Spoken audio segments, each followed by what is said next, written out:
you need to reach out where your potential prospects are. So if your potential prospects are there in this particular applications, if you feel so, then definitely this is a platform where you should be reaching out to them. Hello. Hi there. Hi, this is Alma. Hi Alma, how are you? You say your name, Ameya? Yes, that's my name, Ameya. So glad to connect with you. I think we were Ameya. trying to get on this call since last 2 weeks now, but I think today is the day. So Yes, definitely. Yes, it's nice to get a chance to talk to you. Um, I'm a fan of your work, and I am really excited to be on the call with you. oh, thank you very much. I'm so glad. You have a business in Africa or also in the US? Yes, so I sit in the U.S. So my business is in the U.S., but I joined forces with a person over in Africa who is helping me launch my business over there as well. But I'm not sure of on my end how to correctly do things. And it's not that I'm not sure about the call center. That's very clear to me. But Okay. uh, process it. Like there's a couple processes that I'm unsure of, and I want to keep things good. Okay. I'm just pretending that I don't know like what. Okay, so in terms of a call center, I want to attract customers locally in West Africa. I Okay. want to be able to attract them, and I'm not sure if I would follow the same process I would follow here by doing an email campaign over there. And I'm trying to see what it looks like to actually, let's say, for example, I get a bank. The bank Mm-hmm. says, okay, I want you to take my calls. Mm-hmm. In my Mm-hmm. head, I don't know what that looks like. So, are you planning to get clients in West Africa, or your clients will be in the United States and your offshore center will be in Africa? I Well, I want to get clients from Africa, and there's a couple. Like I have two agents, two of them in Africa and two here in the U.S. Okay. But I want to do business with West Africa, and so I'm looking for customers over there. So when the phone rings, I can pick the phone up here in the U.S. Oh, okay. All right. And any particular reason, why you're looking for African clients? I mean, is the currency stronger, or what is the reason? The reason is I want to do business. I want to outsource and do business with that region. I have family there, and I want to support the economy there. Um, at some point, I'm going to have a brick and mortar there. But that particular, I just want to start to the conversation and start exchanging revenue with that part. A lot of people, when they outsource, they look to outsource to China, they look to outsource to India. But I want to work with West Africa, and Understood. it will. Yeah. Yeah, understood. So that means you're planning to set up your operation center where your employees will work from African country, right? Your clients will not be located there, right? Yes, the clients will be located there, and I have a couple of agents there as well. Okay. See, because usually how it works is like, if I don't know exactly in Africa which country you're located in, or where your offshore center is, but usually your offshore center where you will be, your agents or your employees will be sitting in that offshore center, that is supposed to be a developing country, and then your clients are supposed to be, from North American markets, or from, the Western countries, like, European countries. So that way you get the advantage of the currency difference, the difference in the wages, what has been paid in the states, compared to what is paid in African countries. So that is typically the advantage what you get. So I believe, you are working on the same lines. I see. Right now, the agents I have, they work from home because we don't have a brick and mortar over there. So the agents just work from home right now, All right. and we're looking to attract businesses there in West Africa to have us support them in our call center. Ah, And okay, okay, all right. That's interesting. yeah, So now coming back to your question that you wanted to answer the calls, you want some kind of the phone bridge system between the US and the African companies like your clients and your employees who are working from home, right? yes, correct. Yes. So I think on last time on on our WhatsApp chat, I think I had advised you about 5.9 is really great software. Did you check that? Twilio will not support there, but I think 5.9 will be a really great option. 5 9. Yes. Okay. Yes. I'm not sure if I had already advised. If not, then maybe you can make a note of it. 5.9 is really good one. You can also consider Mytel. That is another one. So that will help you to create that bridge between three parties. Okay, my tell. Yeah, I remember seeing that one. I plan on checking that one out. Yeah. Let me just explain what I'm trying to get. I want to make sure that me and you are talking about the same thing. Imagine that there's a car driving by Uh huh. and you see the phone number on the car and you dial the phone number that's on the car. When that phone number go, it comes to me here in the US. Yes. Yes. That is easily It, possible. I mean okay, any nowadays. I mean, because of the VoIP, you can purchase any phone number of any particular country with the area code. If you want to purchase a phone number of the London city, in the UK, you can do that from anywhere. Similarly, I can purchase a phone number from New York City right now, that will have area code of New York, so people who is calling me from New York, but I can answer the phone pretty much from anywhere wherever I'm connected with the internet. perfect. Yeah, that's what I'm looking to do. Yes. And I wasn't sure how to do that. I know here in the US I can just forward the call to my call center and we can pick it up and take it from there. But I wasn't sure how that would actually work. So in effect, I must call like let's say MyTel and perhaps purchase that local number there in Africa, and then they can serve as a bridge to point that to me. Absolutely, absolutely, yes, that is possible. So you mean that the people in Africa, they will be dialing the local number over there, but it should ring in the states, right? That is correct. Yes, Yes. yes, absolutely. Now the only question is, I'm not very sure whether Mytel or 5.9 supports. They give the support in Africa, but I believe they do so. I mean, I don't think they should have any limitations in giving support in Africa. So only that factor you will have to check. Otherwise everything should be fine. Okay. Now that would be great. I definitely am going to check that out. And I don't know if you can help me with this, but I thought I'd give a stab at it. Sure. Um, like when I look at the revenue, uh, in my mind, I'm not sure how to convert.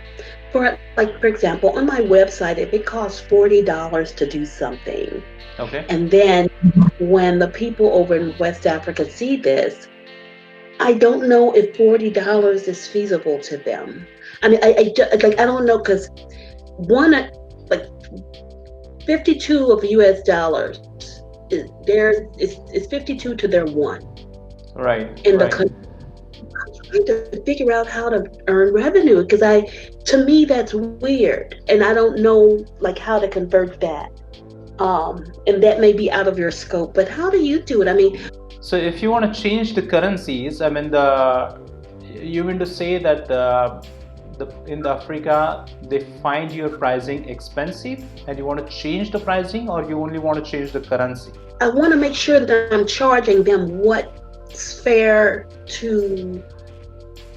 I'm afraid of overcharging. I am going to have on my website where a page where they can choose English or they can choose Mandinka, which is where they what they speak over there, and so they can look at the currency in their, um, you know, in Understood, in the their local language. yeah. But I want to make sure it makes sense, and so I'm kind of stuck on that, understanding that in my head.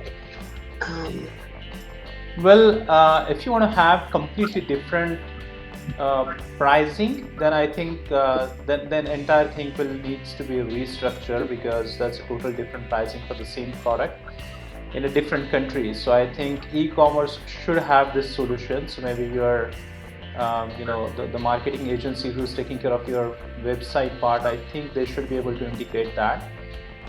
If it's just a matter of currency difference, changing the currency instead of US dollars, if it's a local currency, you want to show it to the people who are buying it, then I don't think it's that difficult.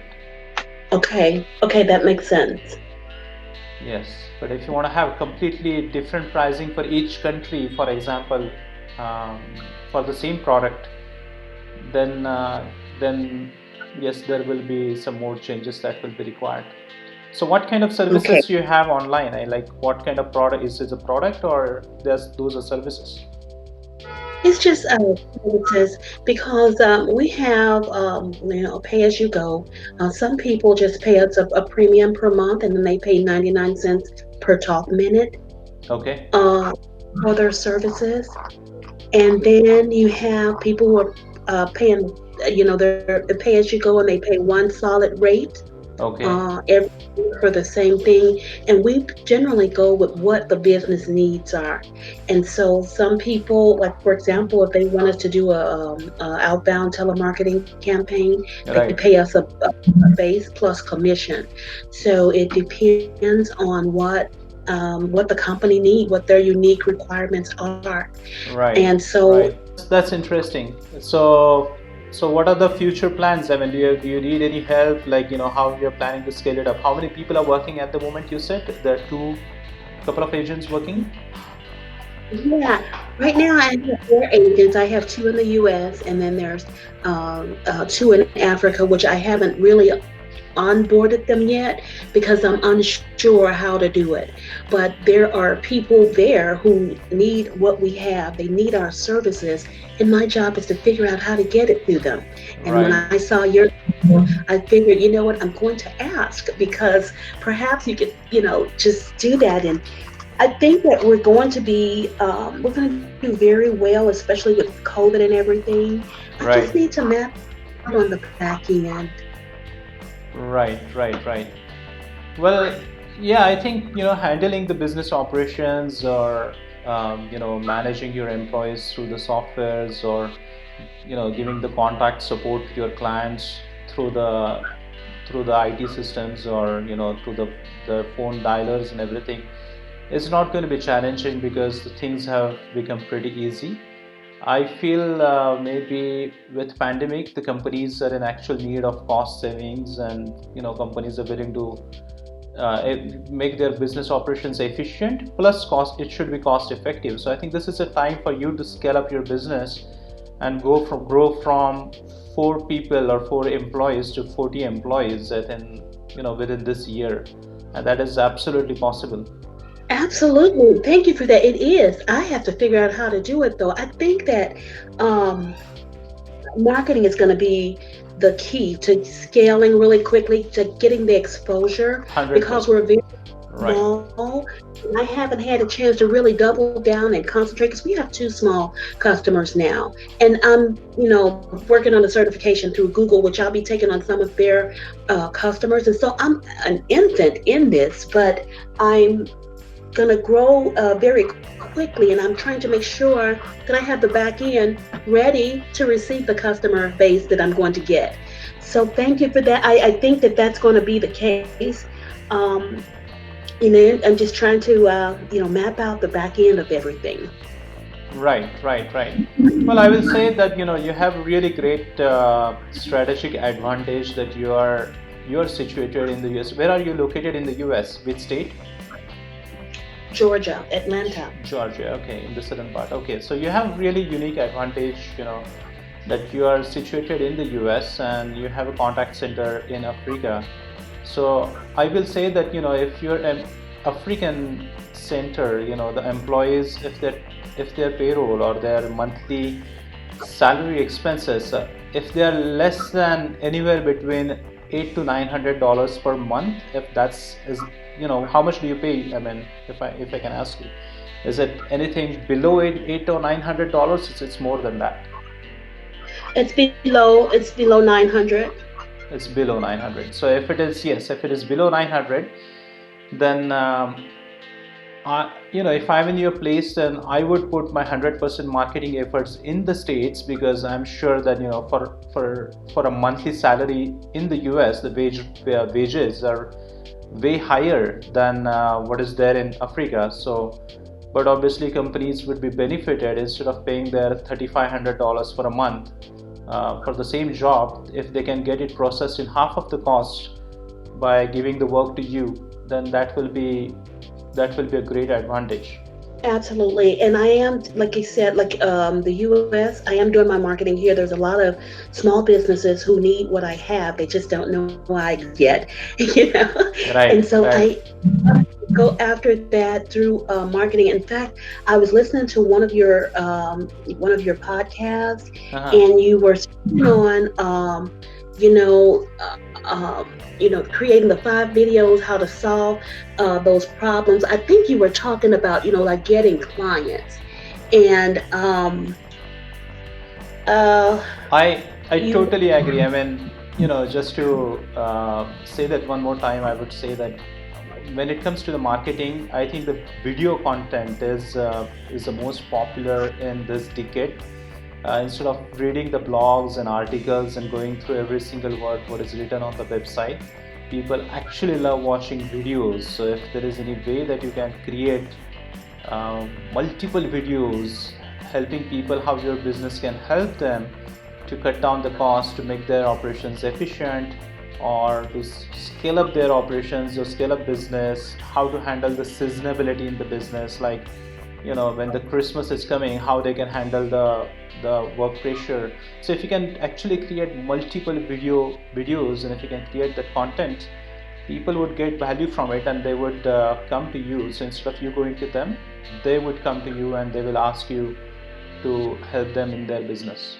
I see. And what is like what these videos should go on YouTube, or should I put them on my website, or what would be best practice for that?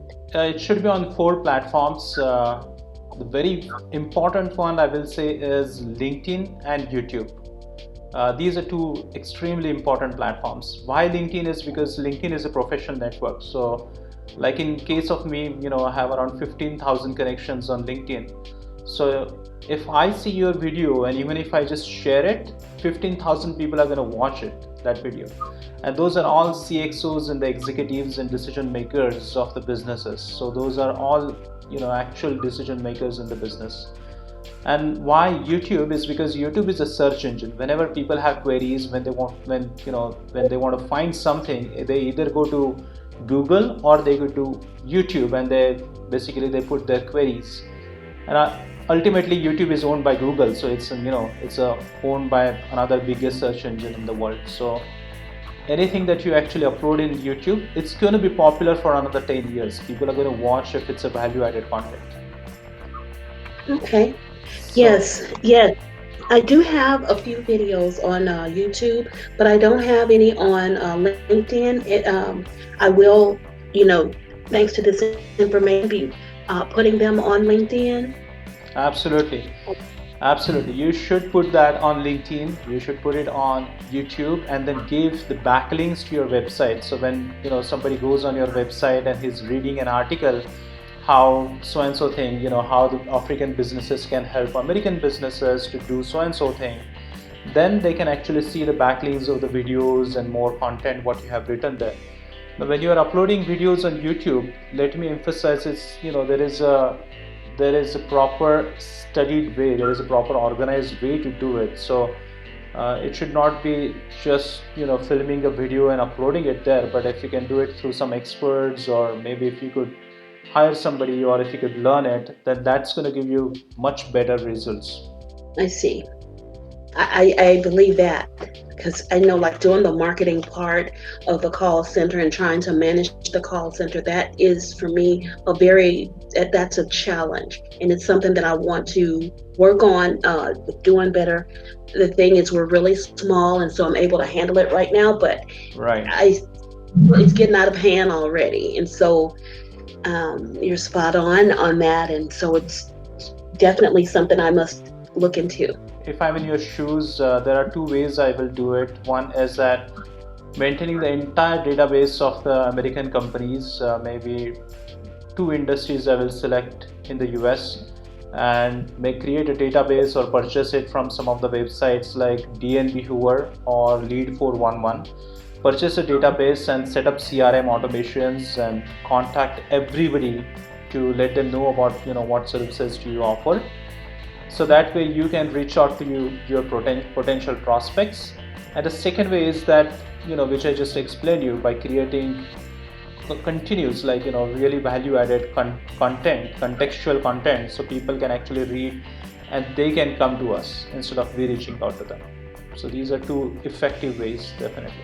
Yes. Okay. Okay, that sounds wonderful. And if I could just circle back to something we talked about a little Sure. bit, how, what would be, if this were you, how would you go about local marketing? Local marketing for like in Uh, Africa.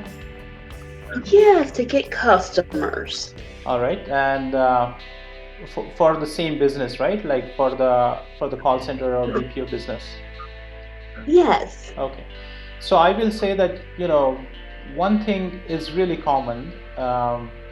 Most of the businesses or the decision makers have already, they are using social media. So nobody do not everybody spends a lot of time watching TV, but I'm sure that people are in their mobile phones. They are in some frequent applications like LinkedIn, Twitter, YouTube, Facebook. These are the applications that almost everybody uses nowadays in all the countries. So you need to reach out where your potential prospects are. So if your potential prospects are there in this particular applications, if you feel so, then definitely this is a platform where you should be reaching out to them. So that will be the strategy, I will say. I mean, I don't think that advertisements in the local newspapers or making some cold calling and just randomly calling everyone, it's going to help you. But I think reaching out to them where they are already present, that's the one strategy I would use. Okay. Okay, love it. And you had mentioned in one of your podcasts, in your videos, Yeah. that appointment setting, having the phones ring. Will you tell me about that again? Like, having someone call you, like having someone to call me where I've marketed to them, and when they call the number, they're actually calling me to set up an appointment. I don't recall exactly what you said, but the process sounds really easy. Um, Um, no, I am sorry, but I did not get the question exactly. Are you trying to ask like how easy would that be if to set up the appointments of your potential prospects? Is that the question? yes, yes, it is. Okay. Appointment setup is it's extremely easy, Alma, because with the advantages in the technology, with using the customer relationship management platforms, you can actually automate this entire process. So if you are using CRMs like Microsoft Dynamics or Salesforce or Zoho or HubSpot, there are multiple options there. So if you're using them and if you actually start sending the automated emails, email sequence for 5 times, you're going to get at least 5 to 7% conversion. So if you send 100 automated emails, minimum 7 people are going to reply to you with confirm appointments. So they are going to give you telephonic appointments. So that is not difficult. It's a very easy task. The only thing here in this method is having the database of your potential prospects. So you should be having the email addresses or contact information of your potential prospects. Yes, yes, I do. So if you have that, then you can easily expect up to minimum 5% conversions of appointments. I see. Okay. And in this, I'm basically just introducing them just to let them know what I have and see if they have a need for it, or do I drill down deeper in the prospecting, in the campaign that I send out? Yes, See, appointment setup is just going to create the awareness in the market, and this is basically reaching out to the cold leads. These are not hot leads. They are not in exact. They may or they may not be in need of your services. So this is a push way of, push method of marketing. So you are trying to reach out to your prospects and generating appointments, and then actually taking them further in the sales pipeline. So you actually when you're in when you're in conversation with them, when you're in talks with them, then the process starts, to qualify the prospects, whether they actually qualify as per the criteria what your company has set up, maybe in terms of the volume, um, revenue, number of employees. There must be some set criteria that your company must be having. Once you qualify, then you go, you take them to the next level, then you send them proposal, you find out who's the main decision maker, you actually do the negotiation, and then finally you win the deal, or then you lose the deal depending on the situation. So yes, this is how the actual process works. Okay. Okay, thank you for that. Yeah, I appreciate it. I do something similar, but it's just something about lining. The way you explain it, it's very, very helpful, and I could go back and do some of the processes that I have in place. Like I said, I really enjoy Absolutely. listening to your videos and everything. They are very, very helpful. Thank you very much. I'm so glad that you're getting value from it. Yes, I try my level best from my routine to upload at least one video every week. So try to give as much as value possible to our, people in the industry. Yes, yes. So, yeah, so Amelia, before I go, I know you're wrapping up here on time. What can I do to assist you in what you're doing? I will say that, as I said, that by end of the year, if you can actually get a couple of clients, and if you can grow your team from 4 people to 40 people, I think I will be really happy to actually have that. And once we have the next call by end of the year or next year, actually be having that celebration talks of having 40 employees and getting some multiple amount of revenue for your company. Okay, I think I'm going to make it happen, and I'm going to get on here and say, guess what? And I'm going to lay it out for you. Absolutely, absolutely. So Yes. in this process, anywhere, if you need my help, in fact, I will be happy to help you. When it comes to client acquisition process or anything that you needed from my side, my team can help you in anything that you need. So you can definitely let me know. Okay, that sounds like a plan. Very well. Okay, well, Amelia, thank you so much for, just having me on here and just talking Most with me and welcome. sharing so much. Yes, yes, thank you so much. Most welcome. Most welcome, Alma. Okay, be in touch. Okay, Thank you. yeah, enjoy the rest of your day. Absolutely. Thank you very much. Have a good day. Bye bye.